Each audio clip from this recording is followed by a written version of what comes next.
So, imagine standing at a podium at an invite-only conference.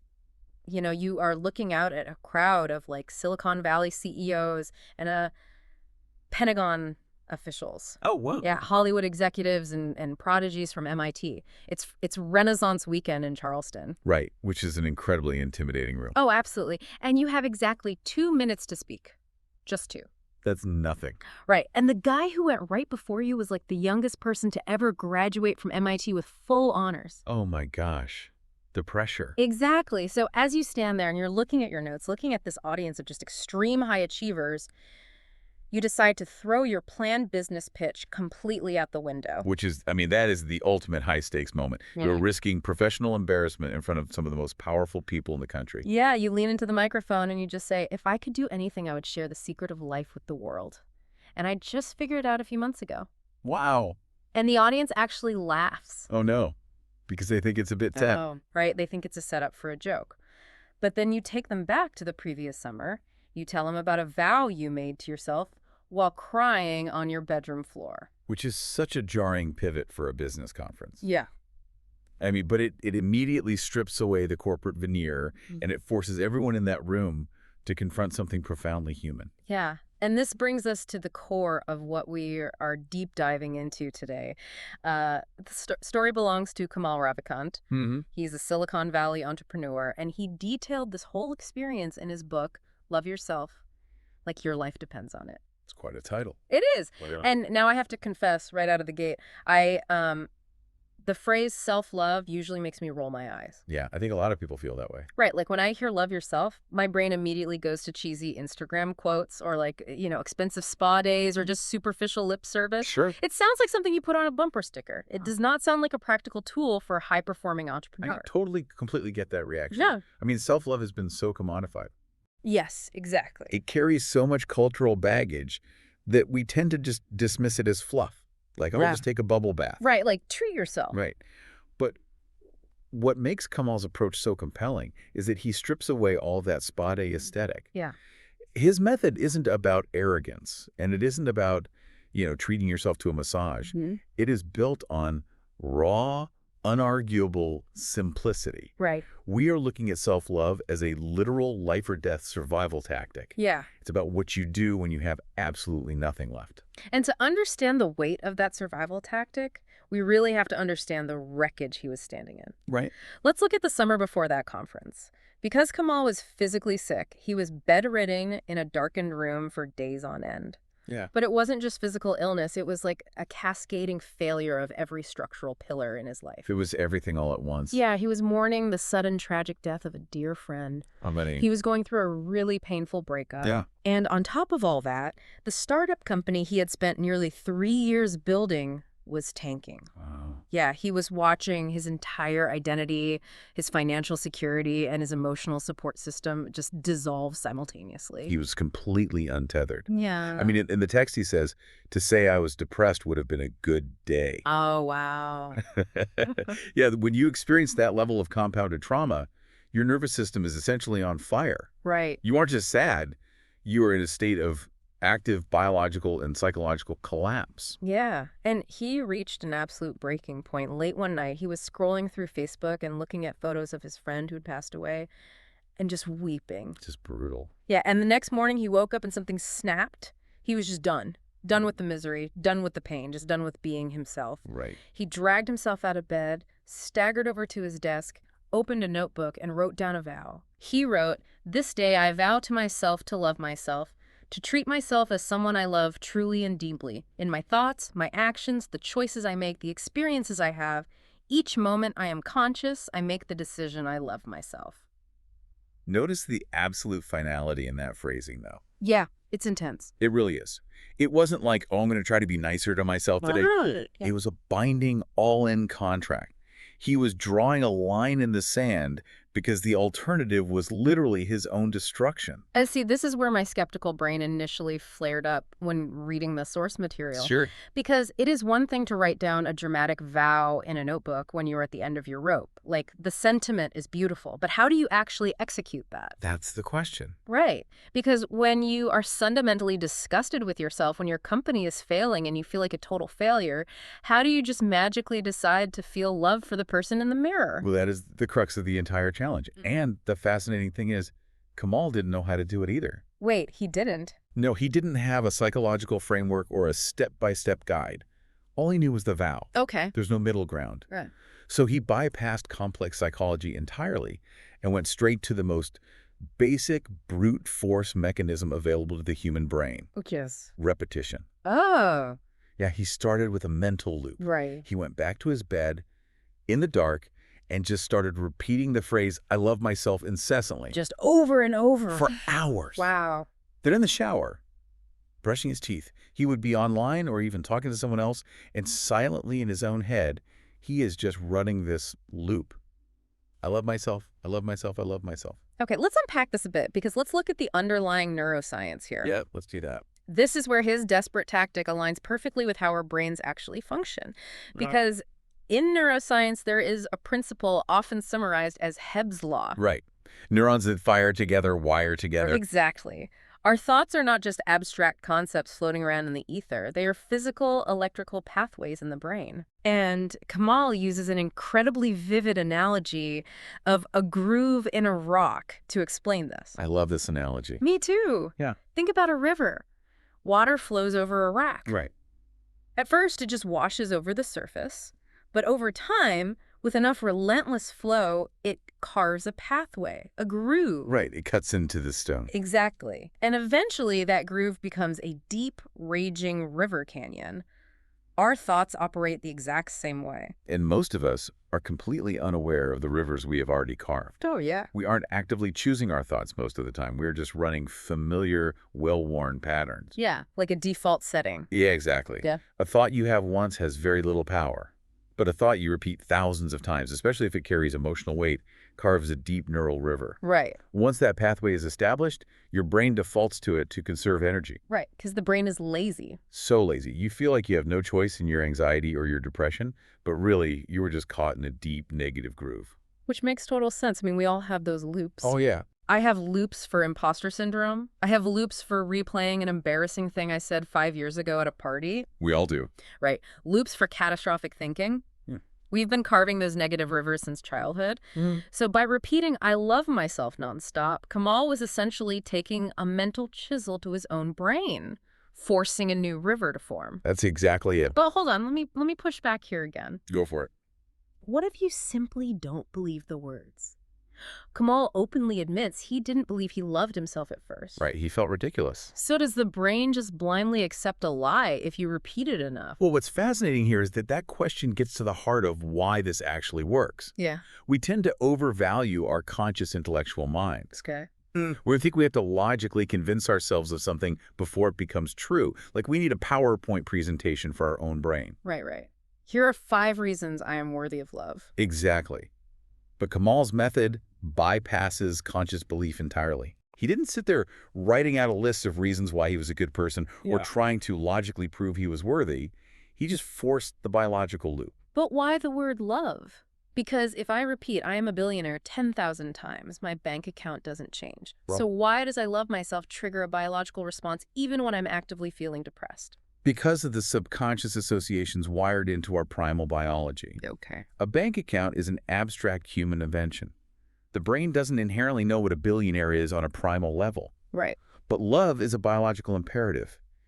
If you have ever been a baby, if you have ever been held or cared for, your primal mind has experienced love. Oh, that's interesting. Yeah, the subconscious has a deeply rooted, positive, fundamental association with that specific feeling. Yeah. It knows that love means safety, it means warmth and healing. Right. So when you repeat the word, even if your conscious ego is screaming, no, you don't, you're a failure. Which it will. Oh, it definitely will. Yeah. But your deeper nervous system is still hearing the signal for safety. Okay, so the goal isn't immediate magical belief. You aren't expecting to say it once and feel like $1 million. Not at all. The goal is structural. You are laying down new synaptic pathways brick by brick, regardless of how you feel about it in the moment. Exactly. You are forcing the neurons to fire together. Hmm. Your job isn't to consciously orchestrate the emotional healing. Your job is purely the manual labor of running the loop. Just digging the groove. Yes.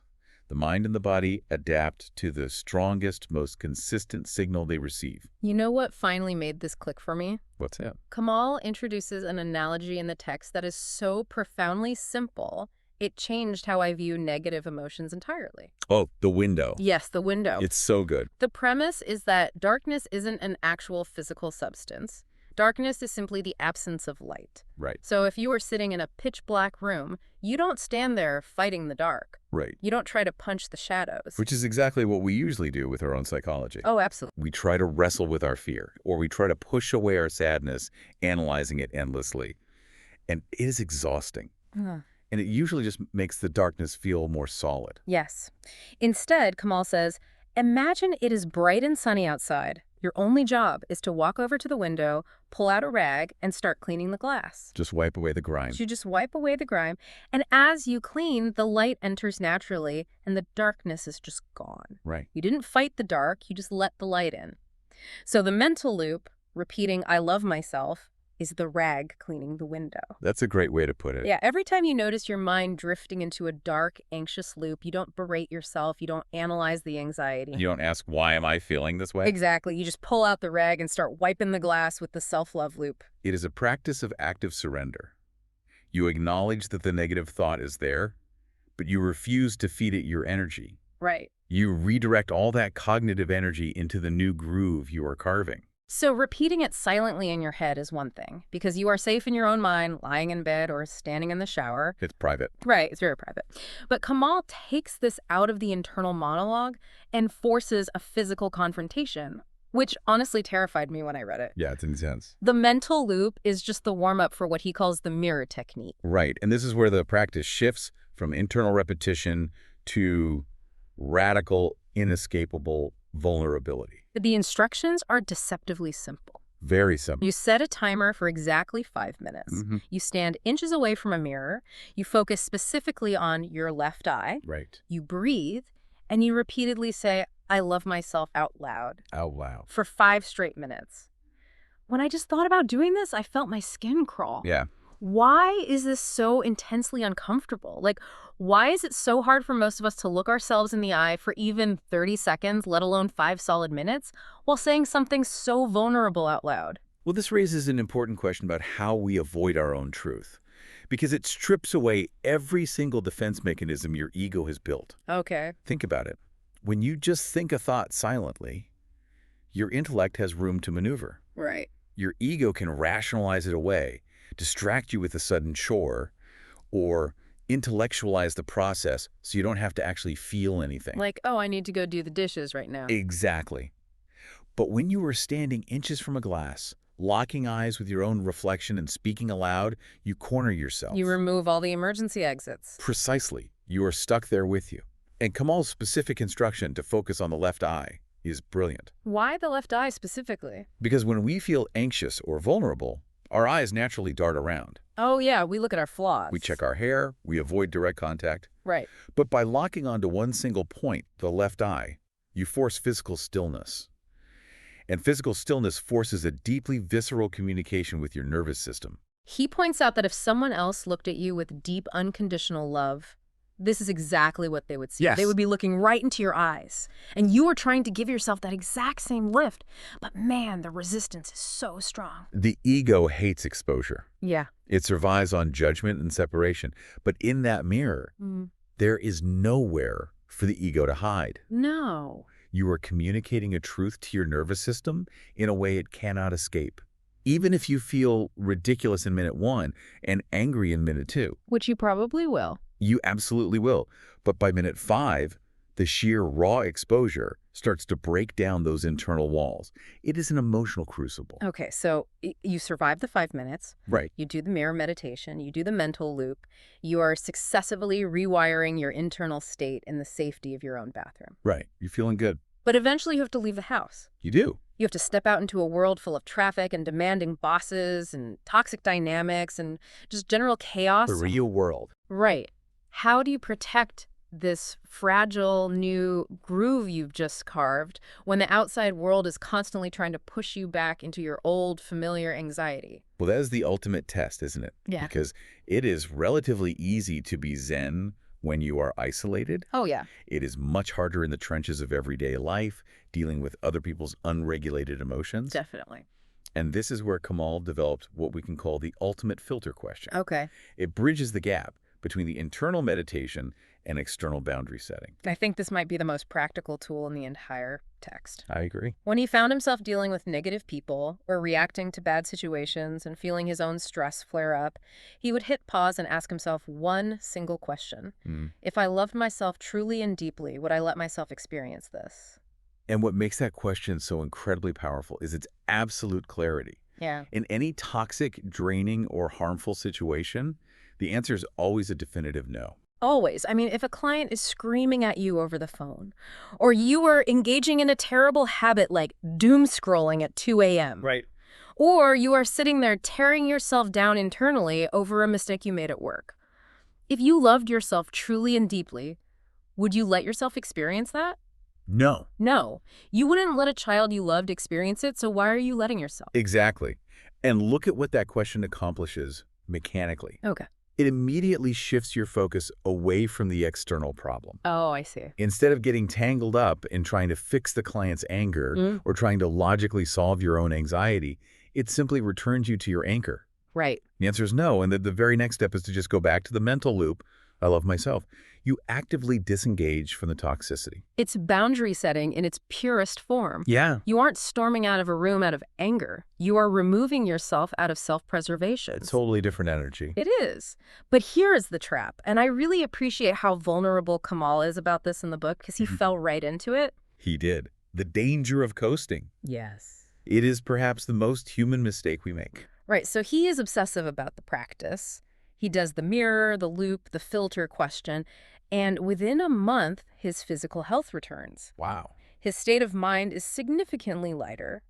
But beyond that, he writes that life just got magical. Oh. Like new opportunities arose, amazing people entered his life, old stressful situations resolved themselves. Things got genuinely great. And what did he do? He stopped doing the work. He stopped doing the work. Yeah. It is a classic psychological trap known as recency bias. Okay, what is that? Well, when we are in the pit of despair, our brains trick us into believing we will always be in the pit. We can't imagine a way out. Right. Which, ironically, provides the sheer desperation required to do the intense work. Because you have nothing left to lose. Exactly. Uh-huh. But the second we climb out and feel the sun in our face, our brain pulls the exact opposite trick. Oh, no. It assumes it will never rain again.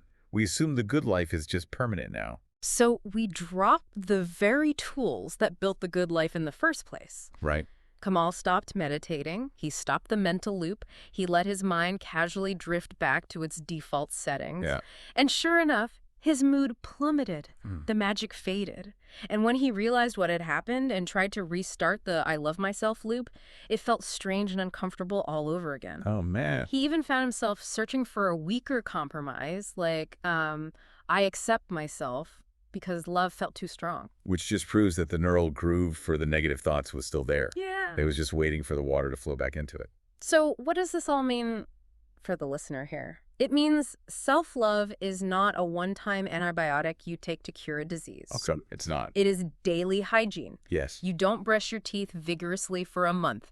Go to the dentist, get a clean bill of health, and then say, awesome, I'm done brushing my teeth forever. Right? You'd lose all your teeth. Exactly. You have to apply that filter question. If I loved myself truly and deeply, what would I do, even when things are going perfectly? Especially when things are going perfectly. Yes. Because the answer in good times might be, I would take this incredible opportunity and fly as high as I possibly can. Right. You can't do that if you are coasting. Exactly. Vigilance is absolutely required. Yep.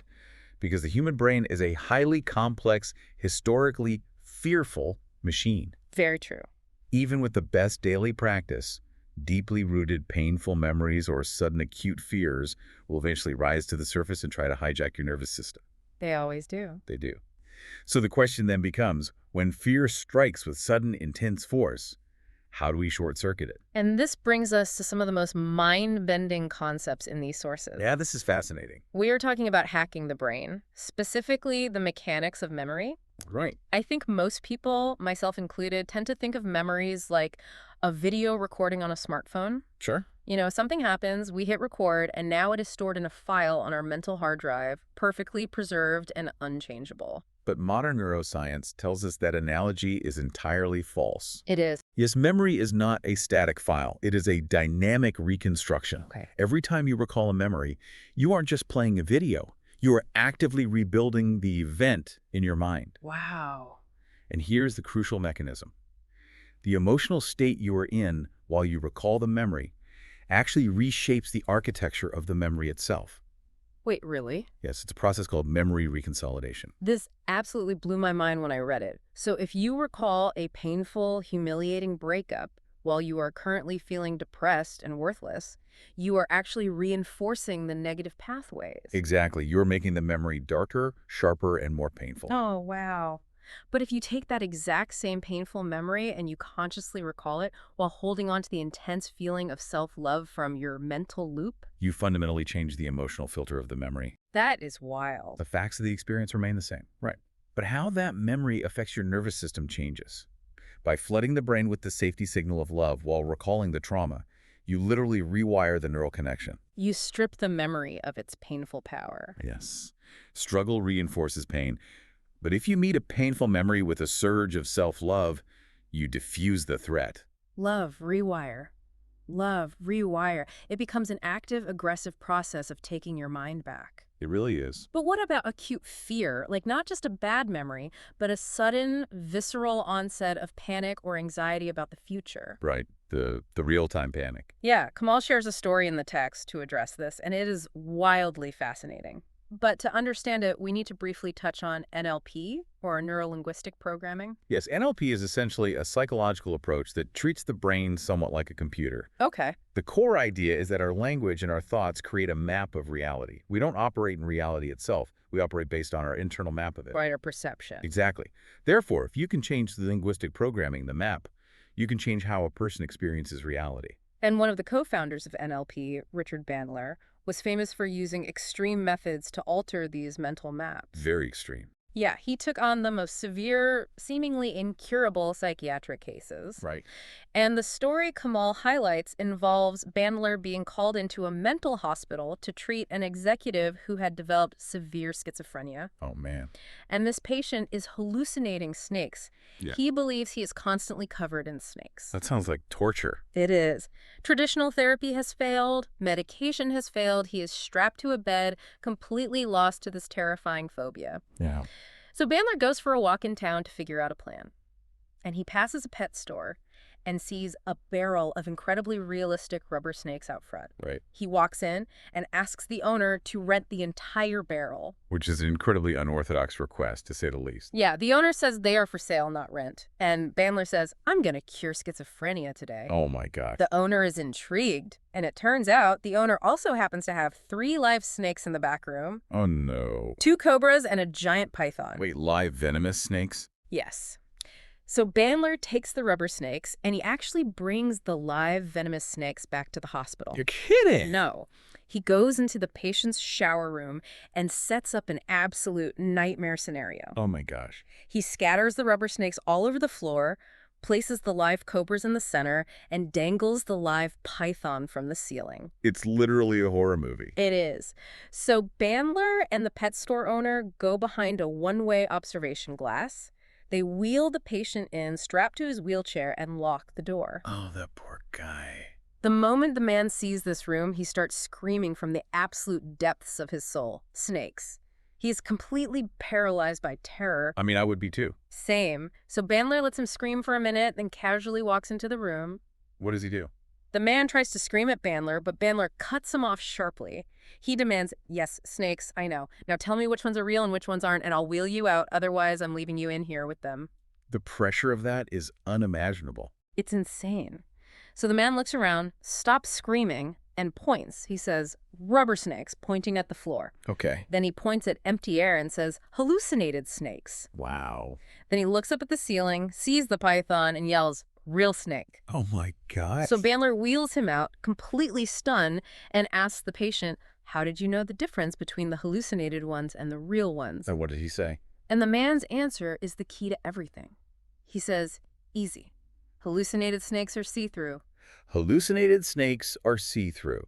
That line is profound. It really is. Because even in the depths of severe mental illness, when pushed to the absolute limit, the man's brain still retained the ability to distinguish between solid reality and a see-through fear. Right. His internal map was just so overwhelmed by the fear that he lost touch with that distinction.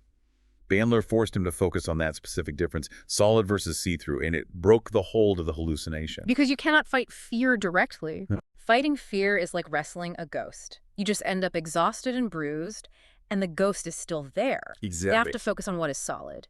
And Kamal argues that almost all of our daily anxieties, the fear of failure, the fear of judgment, the fear of losing everything, they are hallucinated, see-through snakes. Right. They aren't solid reality.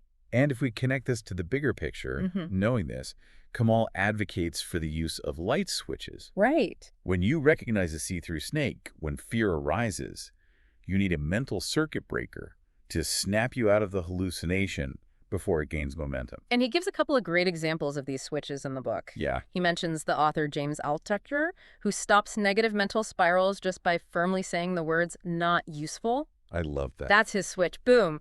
You start worrying about what your boss thinks. Not useful. Yeah. Or he references the Hunger Games books, where a character whose memories have been manipulated has to constantly ask himself, real or not real? Right. And the specific phrase doesn't matter. What matters is the function. It is a pre-chosen interrupt command. When the anxiety hits, you flip the switch. Not useful, not real. See-through snake. Yeah. And you immediately return your focus to the solid anchor. I love myself. I found this so applicable because Kamal realizes something huge about his own life through this practice. What was it? Well, people had always told him he was incredibly driven. Like, he built companies, he pushed himself to the absolute limit. But once he started deeply loving himself and clearing the fear, he had this massive flash of insight. Yeah. He wasn't actually driven to succeed, he was driven not to fail. Wow. Yeah. The external results might look similar, but the internal engine is completely different. Totally different. The difference between those two motivations is night and day. One is pulled forward by passion, curiosity, and possibility. Right. The other is chased from behind by sheer terror and inadequacy. He realized his entire life, his whole identity as an entrepreneur was just a massive fear-based loop. That's exhausting. He was exhausting himself trying to stay one step ahead of disaster. But as he practiced the self-love loop, those old fear patterns just started falling off him. Yeah. He compares it to carrying around a heavy suit of rusty old armor and suddenly realizing there is no war and you don't need to carry it anymore. And when you drop the armor, you have so much more energy for actual living. Yes. As we pull all these pieces together, the mental loop, the intense vulnerability of the mirror, the filter question, the unmasking of see-through snakes, it fundamentally shatters the cliche of what self-love is. It really does. It is not an indulgence. No. And here's where it gets really interesting for me, because this is where my entire paradigm shifted. Oh, yeah. Because my lingering hesitation, even as I was reading about how effective this was the fear of selfishness. That is a very common fear. I always worried that focusing so intensely on loving myself would make me a narcissist. Right. That it was inherently selfish to sit around repeating how much I love myself while the world outside is dealing with real problems. It's deeply ingrained in us. We are culturally conditioned to view self-sacrifice as the ultimate virtue. We are. We are taught to put everyone else first, to bleed for our families and our jobs until we are completely depleted. But Kamal uses an analogy that just clicks the truth into place. It is the oxygen mask analogy. Oh, yes. When you're on a flight and the flight attendant is giving the safety briefing, what is the cardinal rule? In the event of an emergency, put your own oxygen mask on first before assisting others, Right. including your own children. If you are suffocating, if you are passing out from lack of oxygen, you are completely useless to the person next to you. You are. In fact, you become a liability they now have to deal with. And that is the philosophical core of this entire method.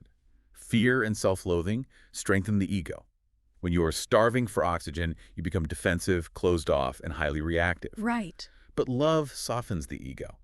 By becoming fiercely, unapologetically obsessed with your own internal healing, you aren't shutting the world out. You are actually gathering the necessary oxygen to engage with the world properly. You become more open. Yes. You become more vulnerable. You become naturally gentler with other people, even when they're being difficult, because you aren't reacting from a place of desperate defensive fear. Exactly. By obsessively loving yourself, you actually become better, more capable, and more present for everyone else in your life. Yeah. It is the exact opposite of narcissism. It really is. It is a fundamental survival tool that allows you to be of service. It is the difference between trying to pour from a completely empty cup, constantly scraping the bottom, versus pouring from a cup that is naturally overflowing. Exactly. And so, having read all of this, having tracked Kamal's journey from the absolute rock bottom of that darkened room to this place of profound, sustainable lightness, I want to end this deep dive with a direct challenge to the listener. I love a good challenge. Based on this radical, unarguable method, here is the challenge. Today, at some point, find a mirror. Set a timer on your phone for 5 solid minutes. Stand inches away, look yourself directly in the left eye, and say the words, "I love myself," out loud. Oh, man. Over and over. Don't worry if your ego screams at you. Don't worry if you feel ridiculous. Don't even worry if you believe it yet. Just stand there and start carving that new groove in the rock. I think that is a brilliant, terrifying, and necessary challenge. Yeah. And to leave everyone with one final thought to mull over as they approach that mirror. Please do. We spend so much of our finite lives trying to fix the world outside of us. We exhaust ourselves trying to mold our careers, fix our partners, manage the perceptions of everyone around us, constantly fighting the darkness outside. Yeah. But what if the most selfless, altruistic thing you could possibly do for the world is to drop the armor, go to your own window, and start cleaning the glass? What if true altruism begins entirely inside your own mind?